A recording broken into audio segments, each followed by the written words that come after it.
బీజేపీలో చేరక ముందు కేసులు, చేరిన తర్వాత నిలిపివేతలు.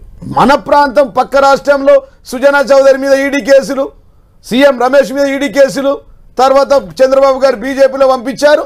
ఇప్పుడు పొత్తు, అప్పుడు ఈడీ కేసులు లేవు. అదేవిధంగా మహారాష్ట్ర డిప్యూటీ సీఎం అజిత్ పవార్ సహకార శాఖలో మనీ లాండరింగ్ కేసు, తర్వాత బీజేపీతో చేతులు కలిపాక మూసివేత. కేంద్ర మాజీ మంత్రి ప్రఫుల్ పటేల్ తర్వాత ఎయిర్ ఇండియా విమానాల కొనుగోలుపై ఈడీ సిబిఐ దర్యాప్తు, బీజేపీతో చేతులు కలిపాక కేసు మూసివేత. కొద్దిగా సమయం ఇవ్వండి, 1 నిమిషం 22 సెకండ్లు చెప్తా. శివసేన ఎమ్మెల్యే ప్రతాప్ సార్నిక్ శివసేనలో ఉన్నప్పుడు ఈయన కంపెనీల్లో ఈడీ సోదాలు, దర్యాప్తు. షిండేతో కలిసి బీజేపీతో జతకట్టగా case close. Assam CM Himanta Biswa Sarma Congress మంత్రిగా ఉన్నప్పుడు Saradha chit fund scam, Guwahati water pipe line scam లో సిబిఐ ఈడీ విచారణ, బీజేపీలో చేరాక ఫైల్ క్లోజ్. కొద్దిగా మీరు సీనియర్ జర్నలిస్ట్ కళ్యాణ్ గారు దయచేసి వినాలి. 8 ఏళ్లుగా విచారణ లేదు. ఎన్సీపీ నేత హసన్ ముష్రిఫ్ ఆయన చక్కెర పరిశ్రమపై ఈడీ దాడులు, బీజేపీతో కలవగానే విచారణ నిలిపివేత. శివసేన యావత్ మాల్ ఎంపీ భవన్ గావ్లీ ఆమె వ్యాపార సంస్థలపై ఈడీ దాడులు, షిండే గ్రూప్ లో చేరిన తర్వాత కనీసం ఛార్జ్ షీట్ కూడా దాఖలు చేయలేరు. శివసేన ఎమ్మెల్యే యామిని ఆమె కుటుంబం మీద ఫెమా నిబంధనలు ఉల్లంఘించిందని ఈడీ ఐటీ దాడులు, బీజేపీలో చేరగానే కేసుల్లో పురోగతి లేదు. టీడీపీ రాజ్యసభ సభ్యులు సీఎం రమేష్, సుజనా చౌదరి బ్యాంకులకు రుణాల ఎగవేత కేసులో 10 టీవీలో కూడా చాలాసార్లు నేను స్టోరీలు చూశాను. ఈడీ ఐటీ కేసులు, ఆంధ్ర మాల్యాలను రాజ్యసభ నుంచి సస్పెండ్ చేయాలని బీజేపీ ఎంపీ జీవీఎల్ డిమాండ్ చేసిండు. ఈ ఆంధ్ర మాల్యాలు బీజేపీలో చేరగానే మళ్ళీ విచారణ నిలిపిత చర్యలు లేవు. పంజాబ్ సీఎం అమరీందర్ సింగ్ కుమారుడు రవీందర్ సింగ్ ఫెమా నిబంధనలు ఉల్లంఘించారని ఈడీ సిబిఐ ఐటీ కేసులు, బీజేపీలో అమరీందర్ సింగ్ చేరగానే కేసుల్లో పురోగతి లేదు. సమాజ్వాదీ పార్టీ ఎంపీ సంజయ్ సేత్ ఈయన కంపెనీలపై ఐటీ దాడులు, కేసులు, బీజేపీలో చేరగానే చర్యలు శూన్యం, రాజ్యసభ సభ్యత్వం. మళ్ళీ ఆయనకు అడిషనల్ విన్నారు సార్, టీఎంసీ ఎంపీ సువేందు అధికారి డొల్ల కంపెనీల ద్వారా మనీ లాండరింగ్ కు పాల్పడ్డారని నార్గా స్టింగ్ ఆపరేషన్ దొరికిన సువేందు వెంటనే సిబిఐ బీజేపీ చర్యలు నీళ్లు గెలుస్తాడు. బెంగాల్లో ప్రతిపక్ష నేతగా ప్రమోషన్. ఈ రాష్ట్రంలో శరత్ చంద్రారెడ్డి మొన్ననే ఎలక్ట్రల్ బాండ్ ఇచ్చిన తర్వాత వెంటనే ఆయన క్షమాభిక్ష. వైసీపీ అరకు ఎంపీ కే గీత తప్పుడు పత్రాలతో పంజాబ్ నేషనల్ బ్యాంక్ నుంచి 42 కోట్లు కొల్లగొట్టారని సిబిఐ దర్యాప్తు, బీజేపీలో చేరగానే చర్యలు నిల్లు. అరకు బీజేపీ అభ్యర్థికి అవకాశం 0.44% మాత్రమే.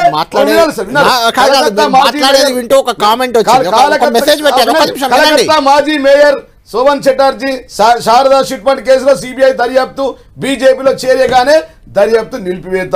ఏడాది తర్వాత తిరిగి టీఎంసీలో చేరగానే అరెస్టు, ప్రస్తుతం బెయిల్ పై ఉన్నారు. చెప్పండి సార్. నాకు ఒక కామెంట్ వచ్చింది ఏంటంటే, జీవన్ రెడ్డి గారు మొత్తం ఎవరెవరైతే బీజేపీలో చేరాక కేసులు మాఫీ అని చెప్తున్నారో, అంటే జీవన్ రెడ్డి కవిత కూడా బీజేపీలో చేరుతారా కేసుల మాఫీ కోసం అని అడుగుతున్నారు. మేమేమంటే మీ మీద కూడా కేసులు ఉన్నాయి కదా, దానికోసం అడుగుతున్నారు. మా మీద ఒక్క ఎఫ్ఐఆర్ లేదు, సారీ ఒక్క ఎఫ్ఐఆర్ తెప్పి కవిత గారి మీద ఒక్క ఎఫ్ఐఆర్ కూడా లేదు. ఎన్సీపీ మంత్రి ఛగన్ భుజ్బల్ మనీ లాండరింగ్ కేసులో ఈడీ విచారణ, అరెస్ట్, బెయిల్ పై బయటకు వచ్చిన తర్వాత బీజేపీతో దోస్తు, ఆ తర్వాత నత్తనడకన కేసు విచారణ తీరు పట్ల ప్రత్యేక కోర్టు అసంతృప్తి. కాంగ్రెస్ ఎమ్మెల్యే కృపాశంకర్ సింగ్ అక్రమాస్తులు మనీ లాండరింగ్ కేసులో ఈడీ విచారణ, బీజేపీలో చేరిన తర్వాత కేసు మూసివేత. యూపీ నుంచి లోక్సభ టికెట్ ఇచ్చి మళ్ళా బీజేపీకి వెళ్ళాడు. గోవా కాంగ్రెస్ మాజీ సీఎం దిగంబర్ కామత్ ప్రభుత్వ కాంట్రాక్ట్ లో మనీ లాండరింగ్ కేసు ఇంకొక 30 సెకండ్స్ ప్లీజ్. ఈడీ విచారణ, 8 మంది కాంగ్రెస్ ఎమ్మెల్యేతో కలిసి బీజేపీలో చేరాక ఈడీ కేసులో పురోగతి శూన్యం. కాంగ్రెస్ మహారాష్ట్ర సీఎం అశోక్ చౌహాన్ ఆదర్శ హౌసింగ్ సొసైటీ అక్రమాలపై నిన్న సిబిఐ కేసు దర్యాప్తు, బీజేపీలో చేరగానే కేసు నిలిపివేత. బీజేపీ నుంచి రాజ్యసభ సభ్యుడిగా ఎంపిక. కాంగ్రెస్ ఎంపీ నవీన్ జిందాల్ బొగ్గు స్కాము, ఎఫ్ఐఆర్ లో నవీన్ జిందాల్ పేరు, సిబిఐ ఈడీ విచారణ. బొగ్గు దొంగ నవీన్ జిందాల్ అంటూ మోడీ 2014-19 ఎన్నికల్లో ప్రచారం. బీజేపీకి 123 కోట్ల ఎన్నికల చందా ఇచ్చిన జిందాల్ ఆ తర్వాత బీజేపీలో చేరిక, బీజేపీ ఎంపీగా పోటీ, బొగ్గు స్కామ్ నిచారణ గాలికి పోయింది. టీఎంసీ ఎమ్మెల్యే అయిపోయింది సార్, 1 మినిట్ 30 సెకండ్లు. ఎమ్మెల్యే తపస్ రాయ్ సివిల్ పనిలో మనీ లాండరింగ్ ఈడీ కేసు విచారణ, బీజేపీ నుంచి ఎంపీగా పోటీ చేసి నిలిచిపోయిన ఈడీ విచారణ. కాంగ్రెస్ నేత అర్చనా పాటిల్ కేంద్ర మాజీ మంత్రి శివరాజ్ పాటిల్ కోడల ఆమె కంపెనీపై దాడులు, కేసులు ఫిబ్రవరి 24 ఐటీ క్లీన్ షీట్ మార్చిలో బీజేపీలో చేరిక, లాతూర్ నుంచి బీజేపీ ఎంపీ అభ్యర్థి. ఏం న్యాయం సార్, ఏం ధర్మం సార్, ఏం ప్రజాస్వామ్యం సార్. అప్రకటిత ఎమర్జెన్సీ. అందుకే గీత కోడా బొగ్గు స్కామ్లో సిబిఐ విచారణ ఎదుర్కొంటాం. మధుకోడా సత్యమణి నత్తనడక సిబిఐ విచారణ, బీజేపీలో చేరిక, జార్ఖండ్ నుంచి బీజేపీ ఎంపీగా పోటీ. తర్వాత ఒక్కటే ఉంది సార్ లాస్ట్, ఎన్సీపీ నేత బాబా సిద్దికి మనీ లాండరింగ్ కేసులు ఉన్నారు. అజిర్ పవర్తో కలిసి బీజేపీతో చేతులు కలిపాక నిలిచిపోయిన ఈడీ విచారణ.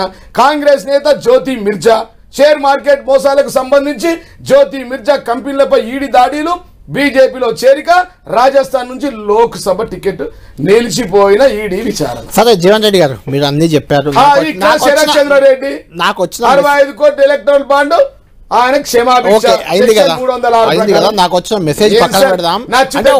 నచ్చకపోతే జైల్లో. మోడీజం రౌడీజం. ఇక్కడ వీరు అవినీతి అంటారు. ఆపరేషన్ డైవర్షన్ 6 పథకాలు ఇచ్చారు. 6 గ్యారెంటీలు ఇవ్వాల్సిన 6 గ్యారెంటీలు ఇవ్వాల్సిన రేవంత్ రెడ్డి గారు 420 చీటింగ్ కాంగ్రెస్ పార్టీ 420. మాట్లాడదాం ఇది కానీ అక్కడే రౌడీజం అనగా ఈ పార్టీ అవినీతి మీద మాట్లాడుతుంది కదా. మీరు పొద్దున్న లేస్తే మీ టీవీలలో అవినీతి అని వేస్తా ఉన్నారు కదా. అసలు కర్త కర్మ క్రియ father of the corruption party Congress party. భూమిలో బొగ్గు కుంభకోణం, భూమి మీద కార్ల కుంభకోణం, ఆకాశంలో అగస్ట కుంభకోణం, అంతరిక్షంలో 2G స్కామ్, ఇక్కడ కాంగ్రెస్ స్కామ్.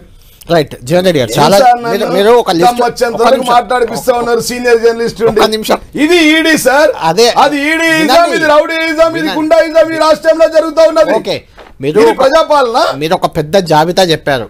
అంటే కేసులు ప్రిపేర్ అయ్యి రాలే. నేను అదే చెప్తున్నాను. పెద్ద జాబితా ఇచ్చారు. ఎవరెవరైతే ఈడీ కేసులు వచ్చాయి వాళ్ళు బీజేపీలో చేరారు. వాళ్ళ కేసులు కొట్టివేయలేదు కానీ స్లో అయ్యాయి. మీరు చెప్పిన అన్ని దాదాపుగా ఏ కేసు కొట్టేయలే. 23,672 ఈడీ కేసులు ఈ దేశంలో ఉంటే చెప్పిన జాబితా 0.4% మందే ఇప్పటికీ శిక్షలు పడ్డాయి సార్. 0.4% ఒక నెగ్లిజిబుల్ కానీ మీరు చెప్పిన కేసుల్లో ఎవి కొట్టేయలే. అవన్నీ స్లోగా నడుస్తున్నాయి మాక్సిమం. వినండి అయితే అంటే మీ ఉద్దేశం ఏంటి? కవిత గారిని కూడా బీజేపీలో చేర్చిపించుకోవడానికి ఇదంతా ప్రయత్నం జరుగుతుందా? అంటే బీజేపీలో కవిత గారు చేరితేనే కేసులు కొట్టేస్తారా రాష్ట్రంలో? అంతే కదా. బీజేపీలో కలిస్తే చేరుతాం సార్. మేము చెప్పాం కదా, ముందు ఈడీ వస్తుంది, తర్వాత మోడీ చేస్తారన్నారు. ఎగ్జాక్ట్లీ కవిత గారు అరెస్ట్ అయిన రోజు ముందు ఈడీ వచ్చింది, అక్కని అరెస్ట్ చేశారు. సాయంత్రం 5 గంటలకు మోడీ గారు వారి యొక్క సభ పెట్టుకొని వెళ్ళిపోయారు.